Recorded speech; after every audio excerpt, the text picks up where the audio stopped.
All right, everybody check this out. This is the new wrap for the light B. Remove the fender. We're actually thinking about lowering the handlebars a little bit. There's another bar that's not so high up. It's like a quarter of the way down, and then maybe put like a middle piece in, for like a pro taper, maybe. But this is all the hard work that we do here. Yeah. We got our little station, we got our stuff, we got our tools, goggles, helmets, fly. This mountain bike helmet is perfect. Best mountain bike helmet, lightweight, great. This helmet, oh my God, the ASR, perfect. Perfect. Look at this. First of all, inside, it feels beautiful. It doesn't have this type of material all inside to be scratchy. And then in here, it's almost like a leather. It's just so soft. And it's also a lightweight. It's I think 3 pounds. And it's the MSR. I gotta clean it. It's a little dirty. Oops, sorry about that, guys. Hold on. I don't want to see it all dirty. But beautiful helmet, beautiful color. DOT. And it comes in a bunch of different colors. I do have to clean it because I was doing some riding. This piece moves up and down. It just has a little knob on top. You loosen it, you can go up. Loosen it more. It can go basically this high, so you can put your goggles up here, which is beautiful. Feels great. Again, lightweight, has the normal straps. Everything is removable in here, super soft. And again, you can't beat these interior pads. Oh, love it. Love it. I think it's probably an underrated helmet. People should buy it. I'm not sponsored or get money by them. Same thing with the fly helmet. Those two helmets, I live in Florida, so if you want a light helmet, here you go. And this can move up too for goggles. And this is just my little knucklehead helmet. Then you gotta have your fox gloves. I got 2 pairs. I got a Supreme pair. Plenty of goggles, glasses. These are my nighttime. I have to wear those. But they're pretty cool because they were made by a eye doctor, which you see inside the padding. So it blocks the wind. Beautiful. Don't need them during the day. The wind glasses are nice as well. So that's all my updates. I haven't really posted in a while because my computer wasn't working. I figured I'll just start doing stuff a little bit with my phone more, because in this way I can edit on the phone. I think that'll be cool. But yeah, the Ducati wrap, man, I haven't seen anybody with this, so I figured let me check it out, and if I don't like it, I can, get something else. Other things, upgraded tires. Shinko 241s, the best. Of course, pegs. Peg bracket. Linkages, stock, shock stock.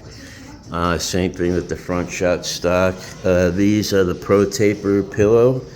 Best grips I ever purchased, worth all the money. We did a little bit of a rise with a Warp 9 and a direct mount, which goes all the way down to the bottom. Grit shift, best light on the market. And I think that's it so far. Nothing really with power, which that'll come next. Battery and probably a Ventus controller. And then I'll figure out which battery. It's probably, 70 to 45 amp. I don't want anything that's going to rise it too high. I want it similar to stock. The motor I'll keep, and then the brakes I'll upgrade probably to like MT5s, like Magura's. The seat I also upgraded, which is super comfy. And that's really it for now. I'm gonna do some riding videos.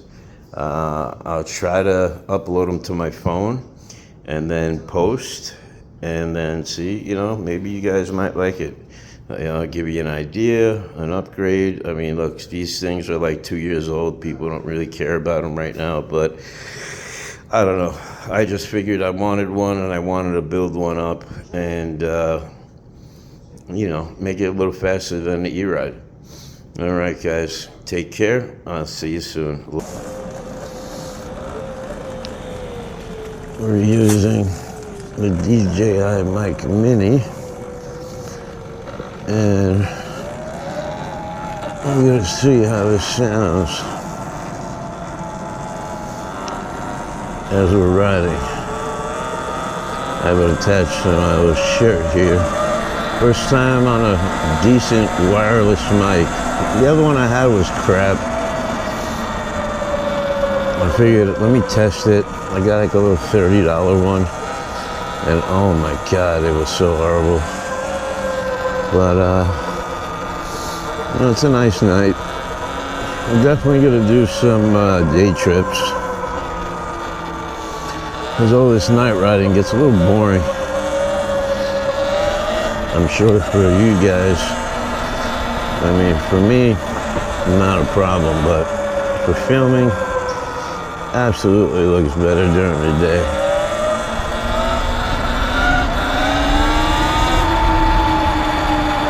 Now we got a little bit of wind, so now we can really hear how I sound. Do I sound good? Do I sound bad? We will find out later.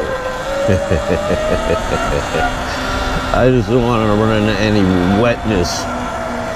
Everywhere I ride around here that's local, they water, like every night, for like whatever reason. I mean, it rains enough in South Florida. I could see if we were having like a drought, okay, water every night. But no, they still gotta water all the freaking time. You know something? I barely talk about this bike at all. And Sur-Ron is still super, super underrated. I know, yes, compared to other bikes out of the box, they're faster, they come with a better battery, but this one is good for people getting started. Like, say for instance, even me, right? I came from Ebikes, all right? Ebikes goes a certain amount of speed per hour, a certain amount of length. How you doing? And then, sorry about that. And then you get to something like this with torque. I mean, don't get me wrong, the Ghostcat, that thing had just as much torque going right off rip. The only problem is with the Ghostcat, no matter what gear, 1 to 5, all it did is change speeds. It never changed torque. I'm hoping that the F3X does a torque change, like per gear, I know they said, like when I had it, setting your controller will reprogram it and the torque levels will change, but whatever, that's the Ghostcat. Getting back to this bike, okay, why is the Surron still a good bike? And I'm gonna explain. Now, other people have different takes on it. Some people say, well, it's a great bike, especially if you want to DIY things and you want to build up, the bike at your own pace, and you don't want just, cookie cutter out of the box. Okay, Now, what about all the other people, right? The guys that are like, oh, you know, I've had these e-bikes forever and I want an e-moto, they're cool, you know? That's what happened with me. I had a few e-bikes and I was just like, I felt like I was missing something, right? And now that I have this bike, I know exactly what I was missing. Now, if you get like an E-Ride Pro, okay, yes, you can go in granny mode and, you know, you'll do, what, 32, I think. And then if for any reason you, by accident, snap out of granny mode and go into sport, and then it's, you know, and then the power goes, and I think you're gonna have people whiskey throttling and, you know, getting seriously hurt, you know. A YouTuber that I do like and respect, his name's John Hicks, you know, he'll even tell you, and this dude's been riding these bikes forever, he'll say, and I quote, I do not think an E-Ride Pro should be someone's first e-bike. I mean, e-moto. He was saying that the Surron is the perfect one because either you feel like you have the perfect amount of speed and torque, which is how I feel right now. I don't feel like I need to go faster. I like just chilling and just like exploring, you know? I'm not racing anybody, you know? So that's why the Surron and even the new ones, I think they're all gonna keep selling, you know? Also, they're very reliable bikes. How many times you hear about the forks getting destroyed on a Surron or leaking, like on the E-Ride, and other bikes having other issues. You know, another big bike having issues depending on how cold or how warm it is, right? It'll underperform now to save its battery. Now, okay, that's great. You know, you want to preserve battery, but what about the people that don't care about that? What about the people that just bought it because it has power? And when they want the power, they want the power. Not, oh, it's too cold, I gotta wait, or it's too hot, I gotta wait. Nobody wants that. Nobody that's paying $6,000 plus for an e-moto wants to wait for anything. Anything. You want what you want, when you want, how fast you want it. And that's it, you know? Or why spend the money? That's just how I look at it. It's just pointless. And again, I get it, you know, saving battery, and that's wonderful, and doing great things for the world. But the Surron doesn't do that, right? E-Ride Pro doesn't do that. I mean, I think the two best bikes right now, as far as like entry level, is still the Surron and the E-Ride Pro. And then you got your other bikes that are just monsters, right? You know, 60, 80 mile an hour bikes that are, you know, that's what people want. You know, they grew up on dirt bikes, they know the speed, you know. These are very underwhelming bikes to them, and I get it. And then, you know, at the time, this was all they had, so it was a new toy for them to play with. But for the average person who has never ridden a regular dirt bike, including myself, I rode a motorcycle, you know, this is fine. This power is great.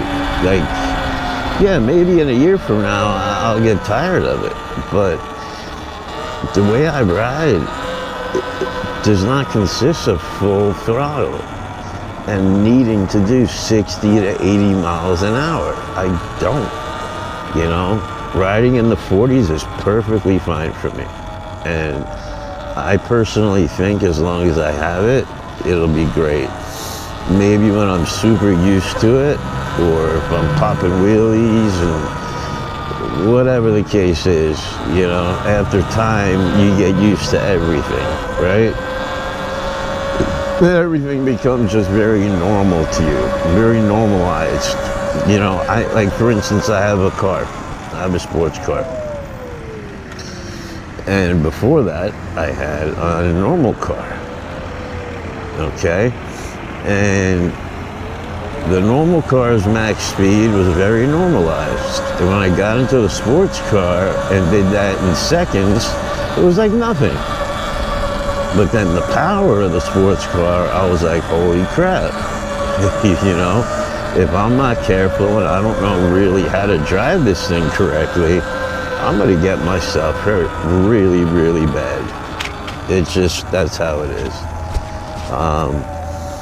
So that part I get, but you know, I put a little video up, like, you know, or a poll, like, you know, do you think the 2025 Surrons are gonna sell? And a lot of people said yes. And I did it as a joke, you know. I never rode one, but I saw that they did do upgrades and people like kind of dismissed the upgrades, but you know, 2 more kilowatt, I mean, you're looking at like mid 50s now. So the thing's faster. Like again, I didn't drive it, but I've seen a video and they did a drag run and it looked like an E-Ride Pro next to a Surron. That's what it looked like. Just boom, took off and just went. Some part of me is like, shoot, I should have just waited and gotten that one. But you know something? A little inside tip is this guy here did not pay full price for this brand new bike. What happened was, and I never really told the story, I was going to do a video and say how I got this bike for 200 bucks, which in a way it's true. I sold 2 e-bikes and then I got a guy down in price. This bike had 3 miles on it. It was Christmas morning. He had it up for sale for like $4K, and I think I got him down to like 31 and change, or 32, something like that. And after I sold my e-bikes, I was up like $3,000. Okay, and that's, you know, being up, not, you know, being even. So between the 2 of them, I had $3,000 in commission. Now, oh, excuse me, I'm cracking my neck. Sorry for the weird views. But so at that point, I was like, yeah, I'm gonna get the E-Ride. I'm gonna get the E-Ride. Yes, E-Ride Pro, E-Ride Pro. You know, and I found a used one for like a decent price.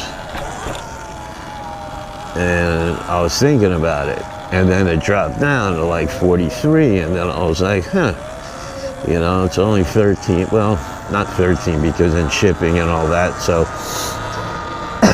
really like 47. And then this guy posted this.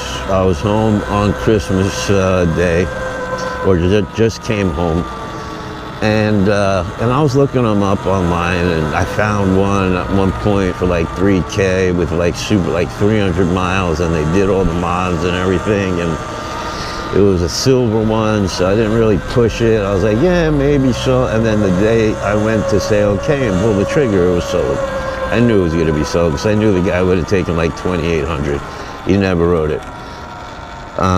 So then I see this guy, 3 miles, like literally 3 miles, stickers on the bike.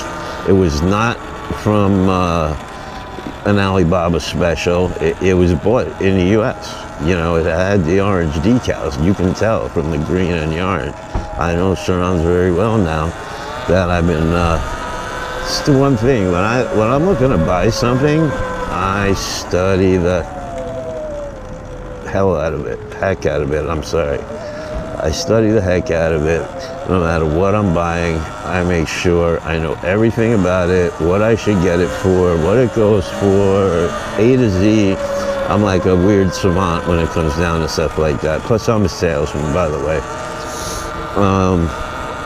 So the guy had it for 4, and I threw a number at him, and he's like, nah, and I was like, well, if I can get it for like 32, I'd be interested. And he's like, well, why don't you come check it out? And I was like, well, like, what's the point? Like, I'm gonna come check it out. You're gonna tell me you want the money you want 3,800, and I'm not paying that. And I told him I didn't have it. And I came by, I wrote it, I saw the thing, it was like barely touched. Maybe it was ridden once or twice. Perfect condition, just like out of the box, no scratches, no nothing, literally 3 miles. And I think when they send you the bike, it like normally has like a mile on it. So they did like 2 miles maybe. And then I was like, geez, all right, this thing's good. And then I just said, look, I want what I want. And then he's like 33, 34. I said, I got 32, dude, That's all I got, that's all I can do. And I said, I got it at home. And he lived like super close to me, which is pretty cool. And he's like, if you can get it right now, let's go, let's do it. Oh, I was in heaven. I rushed home.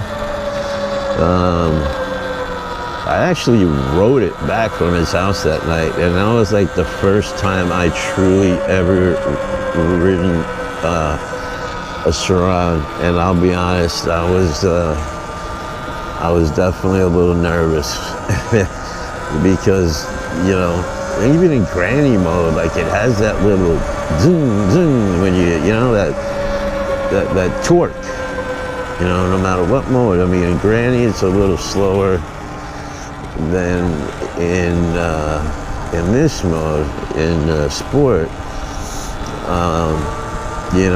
I wasn't used to the throttle. I didn't know like how to use the throttle, how to gradually turn the throttle. I had no throttle control whatsoever, and I got it. It almost reminded me of like my first time driving stick shift. And it's a kind of a funny story. I was living in New York, and it was like my second car. I needed a car. I had this girl I was dating. I wanted a car. I needed something. And, oh, see, look, they're watering. Look, these guys always with the water. Come on, they're like flooding out these bushes. I feel bad for the trees and bushes because it's every day. Okay, so back to the story. So yeah, I wanted a car. I remember I was a kid, I bought this like shotgun because it was like in a movie, and I was like, oh, that'd be cool. Not that I wanted to go around and take it out of my house. I just thought it was a cool prop, a cool toy for like $300. And then I knew a guy selling like a real hoopty, real like, piece of junk. And it was a 4-speed. It was like called a Ford Fairlane. And like the reverse gear, if you didn't hold it in the gear, it would pop out. And I never rode, stick. And he's like, so you know how to ride it? And I was like, yeah, of course I know how to ride it. He's like, all right, I'm putting plates on it. Ride it home, give me the plates tomorrow. I was like, yeah, no problem. Now, when I got it in this area. It's called Queens, New York. Now the roads in Queens, New York go down and up, like down and up. They're kind of like San Francisco type roads. It's like really weird. So I get to the light and I'm on a hill. Car is behind me. I have it put on the brake. I'm trying to put it in the first to get it out. It's starting to roll back a little bit. I was so stressed. But I'm not going to get into the whole story, but I finally got home, and I did not want to touch that car for like days. Now, it wasn't that similar with this, but again, by the time I got home, because there's cars on the road, and I'm like, as soon as I hit the throttle, it's like, the fucking wheels lifting, and I was scared. I didn't have like a helmet. Well, no, I had a half helmet. which I still do, like one of the German helmets. So that's how it was, me riding home for the first time on a Surron. Now I'm a little bit more used to it. But the only thing I think I gotta fix next are these brakes, because when I'm really like, you know, giving it the beans, and I hit the brakes, they don't feel so hot. So I know what people mean, you know, about, you know, you gotta fix and change brakes when it comes down to these things. So I'm gonna order some. I already ordered new tires, because I'm tired of these, excuse me, knobbies. Knobbies are no bueno for street. For grass and off-road, they're wonderful. But for what I do, which is pavement, no, they're no bueno. I mean, they're good when you ride normal, but if you're like pinning it, like if you're giving it the beans, it feels sketch, super sketch. Like it's not fun, like at all. So I'm getting those like Shinko 241s, those dual trials. So they should kind of be good on everything and like super smooth on the street when I want to like give it the beans. But yeah, I guess that's my story time. I didn't really have anything planned for this. You know, I just wanted to come out and film and really see how the sound held up on these DJI mini mics. I know the regular mics my friends have, and they're like, yeah, they're great. But they're also like pros, and they like to adjust the sound levels and all that. I just want something that's sounding great. And when I go to edit, I just edit. I don't need to edit the sound on top of the film. Not yet. Not yet. I'm not that serious. What is that? Oh, that's the back plate. Oh, I totally forgot to turn it on. The light I put on here. Oh. Let me see. It's been rattling.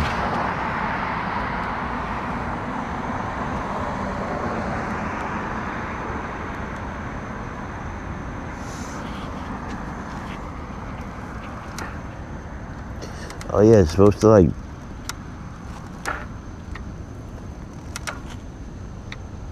so yeah, it's like an on-off brake feature, which is kind of cool. And it has a horn. Not like this. That's a real horn.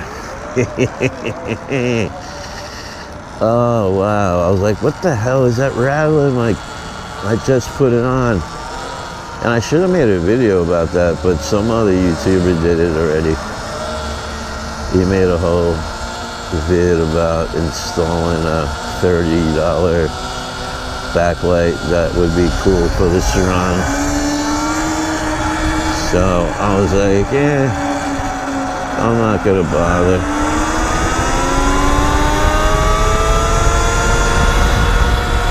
There's really no need to like bother.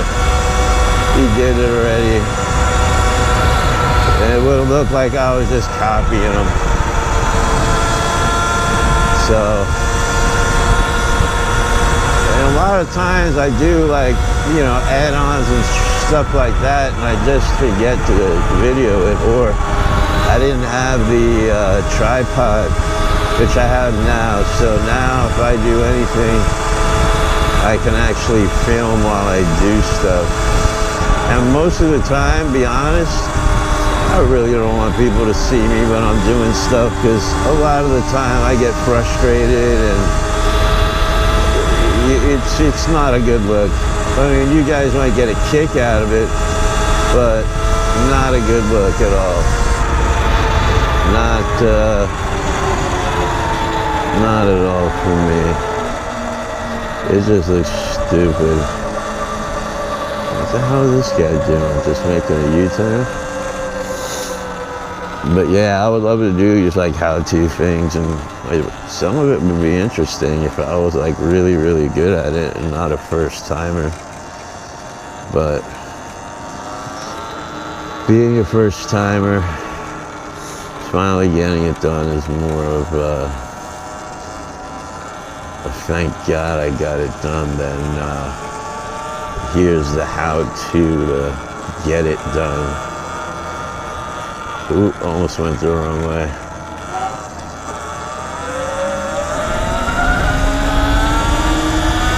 So yeah, that's that. But again, this video, no planning, just really checking out this DJI mic, or DJI mic, see how it holds.